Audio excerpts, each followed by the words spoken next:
इसे कहते हैं भाई स्कोर। अपनी टीम इंडिया ने पूरे ढोल नगाड़ों के साथ बता रखा था कि 250 से 300 रन मारेंगे हम वर्ल्ड कप में T20 में। लेकिन वेस्ट इंडीज भाई साहब, सारी टीमों के लिए सबसे बुरी खबर है इस टाइम पे। इस बंदे ने, इस टीम ने जो कर दिया है, मतलब कि देखा जाए तो सुपर 8 की जितनी भी टीम है सबके लिए इतनी बुरी खबर बने फिर रहे हैं ना इस टाइम पे कि गलत टाइम पे, जो कि भाई साहब बाकी टीमों के लिए गलत टाइम है, तो गलत टाइम पर सबसे खतरनाक टीम का कमबैक होना, 250 रन ठोक देना, ऊपर से 107 रन से जीत भी जाना जिम्बाब्वे को बिना नींबू की शक्ति वाले साबुन से, और बल्ले से इस कदर मार मार के धोया है ना भाई साहब, उनका अब तक तो कलर ब्लैक से रेड हो गया होगा जिस हिसाब से इन्होंने तोड़ा है दबा के। सिमरन हेटमायर अच्छा खासा आउट हो रहा था 10-11 रनों पे, अगर उसकी कैच ये लोग पकड़ लेते तो इतना रन नहीं बनता। 85 रन मार के गया वो बंदा 35-34 गेंदों पे। अगर ये 11 रन पे आउट हो जाता तो मैक्सिमम क्या होता, 200 सवा 200 तक बनते, जो कि इन्हें भी एक दफे को होप रहती कि हाँ बना सकते हैं। इनकी तरफ से केवल 2 ही बैट्समैन चले थे, एक तो भाई साहब क्या नाम है उसका, मायर है, मायर्स, वो बंदा ठीक ठाक मार रहा था, लेकिन 28 रन पे उसकी पारी सिमट गई थी क्योंकि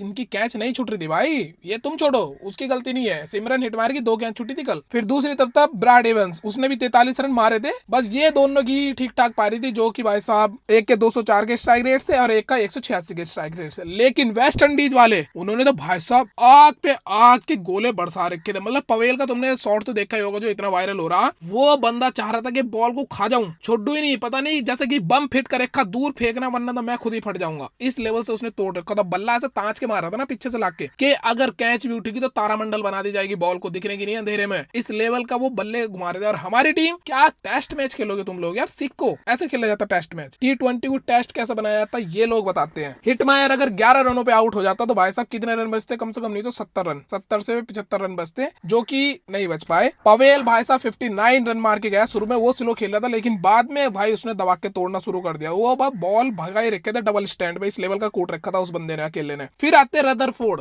भाई साहब ये बंदा अलग लेवल का तोड़ रहा था। पंकज जी तो नहीं आए, तो रदरफोर्ड ने भाई साहब 13 गेंदों पे 31 रन मार के गया। ये भी मतलब कि जो भी आ रहा था ना धू धा पेल ही रहा था, कोई बॉलर हो या बैट्समैन हो या ऑलराउंडर हो, सब ने तोड़ रखा था भाई दबा के। इस लेवल का कुट्टा है कल इन लोगों ने, तभी तो 250 रन बन गए भाई। इसके बाद फिर एक बंदा और आया है, शेफर्ड, रोमी शेफर्ड, क्या मार के गया है यार इसने भी भाई साहब 10 गेंदों पे 21 रन, यानी कि 200 प्लस तो सभी हैं। और तुम्हें सबसे ज्यादा स्ट्राइक रेट बता दो किसका है भाई साहब, जैसन होल्डर का। वो बंदा 300 से ऊपर का मार के गया है स्ट्राइक रेट, सोच लो तुम, 4 गेंदों में 13 रन, 325 का स्ट्राइक रेट है इनमें सबसे ज्यादा इसका। और 6.5 फीट से भी ज्यादा का बंदा छक्के छक्के मार रहा था, 2 छक्के बैक टू बैक मारे इसने। और ऐसा नहीं कि बस केवल बल्लेबाजी चले भाई साहब, बॉलरों में भी कमाल करा इन लोगों ने। एक ने तो भाई साहब 4 विकेट लिए और एक मैडन ओवर निकाला। T20 में मैडन ओवर निकालना कितनी बड़ी बात होती है। और एक ने 3 विकेट लिए भाई साहब, यानी कि यार इन लोगों ने मात्र 7.5 ओवर में ही इनकी टीम को निपटा दिया गया था, जो कि जिम्बाब्वे ने बनाए थे मात्र 147 रन, 107 रनों से जीते ये लोग। सोच रहे हो तुम, इतना बड़ा कमबैक भाई साहब। जिम्बाब्वे अभी तक होश में नहीं आया उनका, जिस लेवल का इन्होंने कूट दिया उसे। अब इस टाइम पे अगर तुम पॉइंट टेबल में जाके देखोगे तो इनका जो नेट रन रेट हो रखा ना 5.350 प्लस में इस लेवल का जा रखा, और इंडिया -3 पे पहुंच गई है, जो कि सबसे ऊपर चल रही थी लेकिन अब सबसे नीचे है। ये समझ लो तुम्हारे, इस लेवल का कुट्टा हुआ है। अब तो भाई इंडिया के ख्वाबों में ही रह गया कि हाँ ये लोग जा सकते हैं, लेकिन